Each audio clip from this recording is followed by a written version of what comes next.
Another video for LeetCode.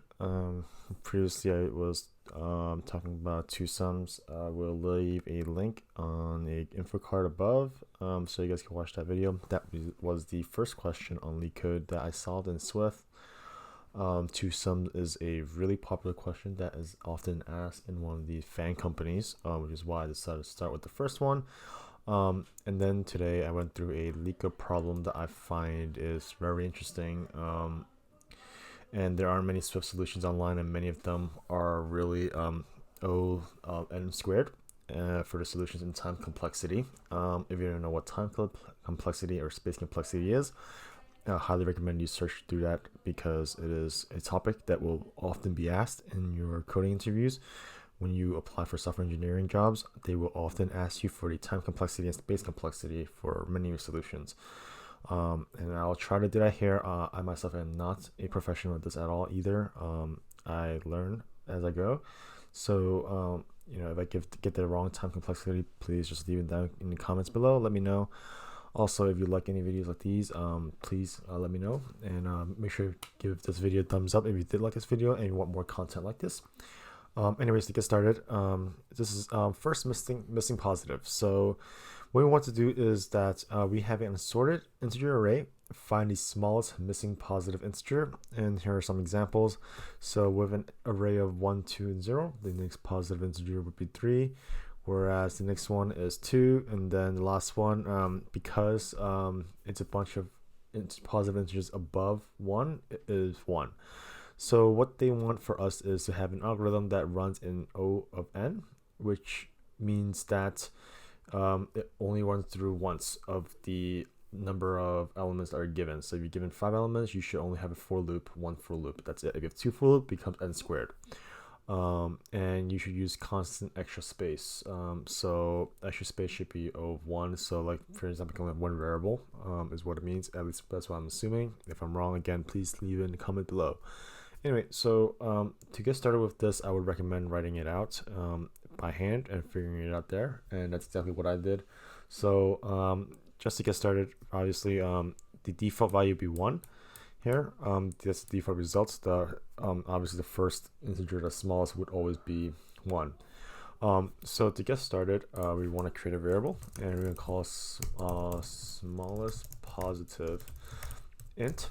We'll just call it that, and we're going to give it 1. Okay, this is going to be a variable, not like constant. And because we wanted O of n, we're going to do a for loop, num in nums. So in Swift, for num in nums, it just basically means that we're going to do the values. So for an array of 1, 2, and 3, when you print this out, it'll just print 1, 2, and 3. So just to give you guys an idea, we're just going to print num. Right, and here we're just gonna return. Sorry, clearly I can't type today. Return smallest positive int. Okay, so we're just gonna return it for now, just for the heck of it. For now, just so we have something to return. That way I can show you what it is. So here we go. We have 1, 2, and 0. We print 1, 2, and 0. So for loop, it just goes through it. It's a simple for loop in Swift. Anyway, so we're gonna have for loop for num and nums.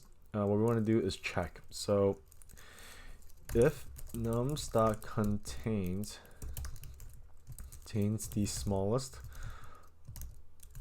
positive integer that we have right now, if it has it, we're going to do smallest positive int plus equal to 1. And the reason why we do plus equal to 1 is because in Swift we don't have plus plus like Python does, or JavaScript even. And if it doesn't have it, right, we're just gonna return smallest positive int. And the reason why is just so that it breaks early, so there's no point of going through the rest of the for loop if we already found the smallest positive integer. So there is that. We want to also do one more. We're going to do something called guard statement. Guard nums.count is greater than 0, so we want to make sure that at least one value in num. If not, I forgot else here.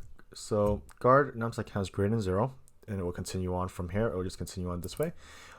If guard nums.count is actually 0, then we want to just return 1. But just so that we have less space complexity, we're just going to do that and return that here. this way it will return it at the quickest way possible. I did this already, so when I submit, you're gonna see that I already have submitted this a few times. I actually went through this originally without doing these break statements, which actually slows it down a lot. So as you can see, the runtime now is 60 milliseconds. It's there. You guys can stop here if you want. Obviously, I have the best space complexity and Swift, but not the fastest solution.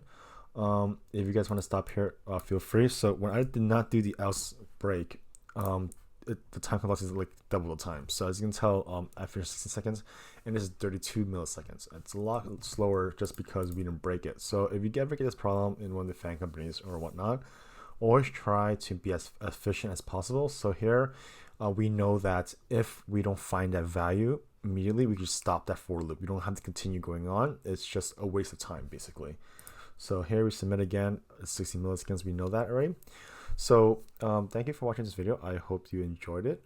I've clearly slowed down the thing because I kept clicking submit. So I hope you guys enjoyed this overview of how to solve for one of the hard questions on LeetCode, first missing positive. If you like more videos like this, please leave a like and subscribe to this channel as I post more videos like this.